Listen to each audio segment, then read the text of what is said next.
ব্যস্ততাৰ মাজতো সময় অকণ উলিয়াই লিখিছোঁ তোমালৈ বুলি। নাজানো সময় বা আছেনে নাই তোমাৰ মোৰ এই বিষাদ ভৰা শব্দবোৰ শুনিবলৈ। আজিকালি তোমাৰ নামত কবিতা লিখি ভাল পাওঁ।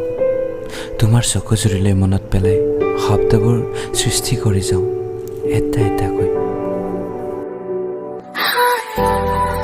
সঁচাকৈ জানা, বহুত মনত পৰে সেই দিনবোৰ আজিও, য'ত তুমি আৰু মই মন খুলি হাঁহিছিলোঁ। ভাল পোৱাৰ কথাবোৰ আলাপ কৰি কৰি কেনেকৈ যে সময়বোৰ পাৰ হৈছিল গমকে পোৱা নাছিলোঁ। আৰু এতিয়া তোমাৰ হাঁহিবোৰত বিচাৰি পাওঁ এসোপামান বিষাদ আৰু এসাগৰ চকুলো।